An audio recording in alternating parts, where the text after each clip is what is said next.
Here we go. Depika is an intuitive, an energy healer, a coach, and a consultant with a degree in computer science. She became a Java developer, a management consultant, and finally found her home with her own company called Inumi. Blessed with the talent to bridge between the logical physical and the energetic metaphysical world, Depika is passionate about helping conscious organizations and leaders to transform, elevate their consciousness, and harness their intuitive and energetic abilities. Her values and philosophies are empower, release, connect, integrate, and play. And I am thrilled that Depika is back for the second time to help us navigate all our emotions as we reach a year of this pandemic madness. Please welcome the majestical and mystical Miss Depika Mistry. Thank you. Oh my goodness. I'm just like cheering myself on.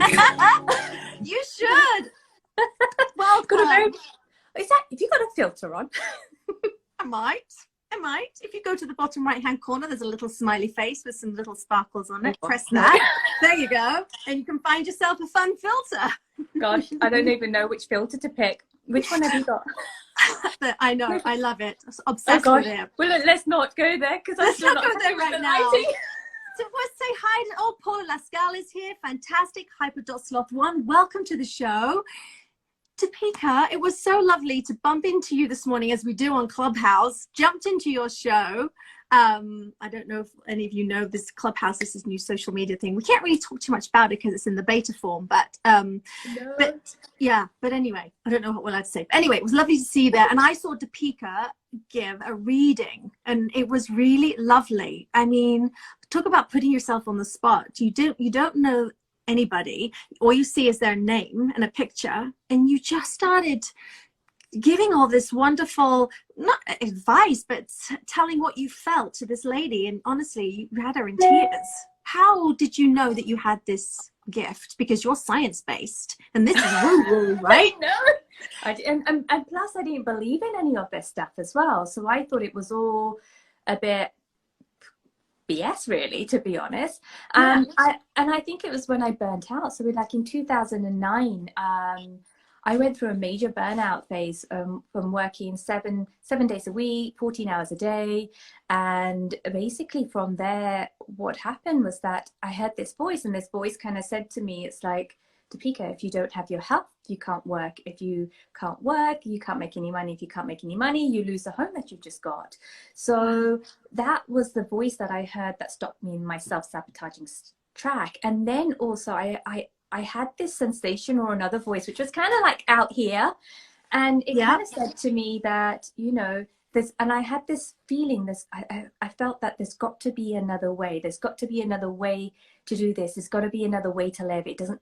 There must be another way apart from this. And I think that's just what set me off on my journey. And then I think the most freakiest thing was in 2011. So I'd been on this personal development journey from 2009, reading different books and re-educating myself, reprogramming my mind. Being a Java developer really has come in handy because I could look at my mind and the programs in my mind as a piece of code. So if it was a piece of code, you can change that, right? So I identified where I use the power of now. Yes. And so that helped, I know, and that helped me to understand, you know, how my negative thinking was going and what my patterns were. And then I used The Secret as something positive and uplifting. And then I had a CBT book, which basically helped me, you know, map out, you know, the different, like, okay, if I'm behaving like this, then it's probably coming from this. And then really pulling out the wires and just, okay, I'm running this program. I don't want this program to run. Let's pull that wire out and let's connect it into something positive. So that's what I was doing. And then in 2011, I went to this intuition workshop just by following my own intuition, I guess. Went to this intuition workshop and I had a lady sitting next to me. And the exercise was, one person pretends that they are a medium, the other person pretends they're the client. And then the client asks the medium questions and the medium just comes out with whatever it comes out. Before that lady, who I don't even know her name, never met her before, before she could even ask me a question, I just started blah, blah, blah, out something. And she goes, how do you know that about me? That's exactly what's happened in the last 3 weeks. I'm just like, nah, don't be silly. I'm just making it up, you know? And the person that was running the workshop, she comes up to me, she moves people out the way. She goes, you're doing a reading. I'm just like, huh? You're doing a reading? I'm just like, huh? What's a reading? Oh my God. So then that's the beginning of it. And then I went to that lady's workshop, and I did it again, and I had to walk out of the workshop because I freaked myself out. It's like I was telling people things about themselves that I couldn't possibly know without even knowing their name. That's incredible. How does it come to you? Does it come in is it a vision that you see, or is it a feeling that words sort of? It's all of it. So sometimes, like when I'm doing my client sessions, I will see like movies playing out. So I've got the computer there, and the movies are kind of playing out there. So little characters will come up and they're giving information. And then sometimes I'll hear a voice. So it could be their guide, could be the higher self. My guide's telling me the information that they need to hear. Or if they've got pain or emotion that is stuck in the body, I'll feel it in my body. And then I might start crying because they need to release that emotion. So that's another way. And the other way is if they have somebody that's passed away that is close to them. So I can't say that I am someone that works with people that are passed away, but if they do want to come through, they do. And they sometimes deliver a message. And what happens is the person that I'm working with, they'll experience their presence as well. So they'll give me the message and I'll share the message with the individual. So it's a mixture of different things, working with spirits, working with galactic beings, and just working intuitively, empathically with the person that's there in front of me. That's an incredible talent. I mean, and you must be an empath as well to feel people's emotions. Yes. I mean, that being an empath is really hard because you just when you walk into a room, an empath, you feel everyone's emotions, who's happy, who's sad, and it's really quite exhausting. Can you feel that when you're on a medium like we were on this morning, when there's just, you can't see anything, you just hear a voice? Yep. Wow. Yeah. So like what you mean in Clubhouse? Yes. So I've learned how to, because I grew up, and I'm still not happy with this light, by the way. You look beautiful, honestly. I'll take your word for it. It's like I'm being blinded at this point. But do you want to no, carry on, keep going. You look lovely. I'm going to carry on, and I'm sure you can adjust the lighting and stuff when you repost it. Yes. So what I was saying? So when you go into a room like Clubhouse and you can't see a person, but you can feel it. So I can feel it, I can sense it. So and I think what I've learned is like being an empath from a child, I had no boundaries. So what would happen is I'll absorb everyone's feelings and think that's mine. So if someone was feeling sad and I didn't want them to feel sad, I'll take it off them, right? And then carry it as my own, right? And then they'll feel happy, and then they'll be happy, and when they're happy, they're more loving. So therefore I learned to, like, if I take on someone's emotion, therefore they'll love me. So that was one of my patterns, and a lot of us empaths receive love that way, and that's why it's very hard to break out the pattern. So because we get validated in that way, and that's why many of us empaths ends up being in a narcissistic relationship, whether it's with their parents, whether it's with their partner or with their girlfriends. It all ties in because they're constantly giving, but also taking the crap from the other person, so the other person feels great. And so it's about boundaries, and it's about self-love. And I think for my journey I know I kind of digressed a little bit, but as an empath, I've learned boundaries, and once having those boundaries, it's much easier for me to kind of tune into someone and then tune out, and that comes with knowing myself. And that's my journey from burnout. I didn't know there was something called self-love. So the journey of self-love and self-acceptance has made me understand this is how I feel, this is my energy. So when there's anyone else's energy, I can tell the difference. So, and therefore I can step into someone else's energy, feel their energy, and know the difference that's theirs and that's not mine. That's incredible. And then be able to step out of it. So to go in, help them, step it out. Otherwise, you're taking all of this with you into your day. And how did you, when you first started, how did you get rid of that? Because that's a lot to take into your body. Well, that's the thing. You can do it in a way that you absorb it into your body, right? Yeah. And some people do that. I don't actually do that. I kind of imagine I'm in my own bubble, in my own space, and nothing can come into that space. So I will step into someone else's space and receive the information. So I always imagine different bubbles and different layers of that.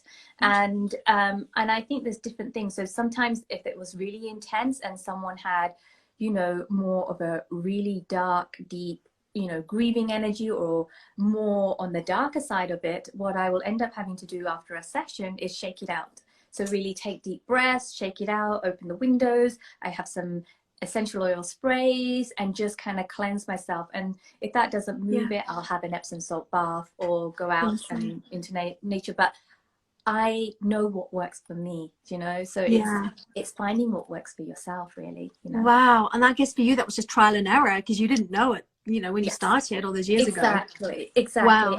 And I've worked with like healers and stuff, and I think they've taught me, you know, I never really wanted to be honest, I never really wanted to do this. It wasn't in my plan, it wasn't in my vision. It chose you. It chose me. Really?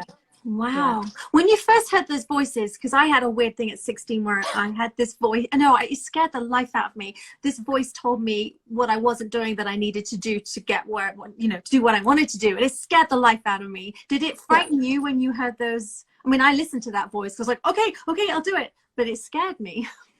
So my mom's probably going, what is she talking about? My daughter's crazy. She might be no, but she knows the story. She's hearing voices. But no, I was in the bath when it happened, when I was 16. It's a really interesting one, because initially that voice didn't scare me when I first heard it, because I think it's always been there and it sounded like my voice. And I think when it started to scare me is when I went on this journey. So I think it must have been like 2011, 2012, when I, you know, developed, like I realized I was intuitive. So I started getting the memories back that actually had this when I was a child, that I could feel stuff and see stuff as a child, right? So I blocked it then. So it's always been there. And then many of us just block it because we don't know what else to do with it, because it's so overwhelming. So we create layers and layers and layers on top of that. And because I was releasing layers, it connected me back to what I already had back then. So what then ended up happening was, gosh, I lost my trail of thought. Oh no, I was just asking you if it was scary, you know, when you first heard that voice. So as a kid, you must have just, because kids can handle anything, can't they? Yeah. But as an adult. And I think it was only scary when I started working with clients, and when somebody had passed over would come through, I'd be like, is this real? Is this really happening? But then you're in such another space that you just have to go through it, you know. And it's one of those things. I'm not like, you guys might probably know, is it Tyler Henry? I forgot his name. Tyler Henry, the young guy. Yes, the young medium. He's amazing. He's absolutely amazing. Isn't he? I can't do what he does in the way that he does it, but when I'm working with clients, if there is a message that has to come through from a loved one, it does come through, you know. Oh my gosh. The presence is different. There's a different type of energy that comes through. So I'd love if my dad came through right now. Wouldn't that just be amazing? Dad, you're very welcome to come through right now if you want to. We'll see what happens. I know you and I talked about that as well, and you talked about my dad and things, and it's been very comforting to me. That's interesting, because one of the things when I'm doing readings or working with a client, I don't remember. Yeah, no, I can imagine, because it's not, I mean, if you imagine that you become empty as a, you know, Depika is here, but Depika is not here. Depika is here, but she's kind of taken a sidestep so the information can come through. So then the information just comes through and flows through, and that's it. And I let it go. And I think that goes back to your point of, oh my God, how do you deal with absorbing everyone's energy? I don't, because I'm just a channel in that moment, and then it's back to me, you know. Wow. Miss Glorious White, she lost her mother recently and her brother, and she's saying here that she's seen God, her mum, and her dogs in clouds, not all at the same time though, but she sees them clearly. I think that's lovely. Do you feel I'm getting something for her? Can I ask, is it okay for me to share? Yes, please go ahead, Miss. I'm going to ask her first. If you type in a yes, then I know it's okay for me to share the information I'm getting. Okay, yes, Miss Glorious White, if you want Depika to help you here, type in yes, okay? And we'll keep, there we go. Yes. Okay, go ahead, Yes, okay.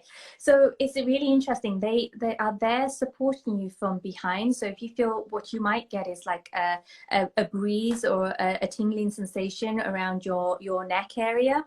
and they're there, and when you get that, that's when they're communicating with you. So often when you're not listening or you're going in the wrong direction, they'll become very present, and they'll feel like a tingling sensation, or like there's like someone's blowing on your neck,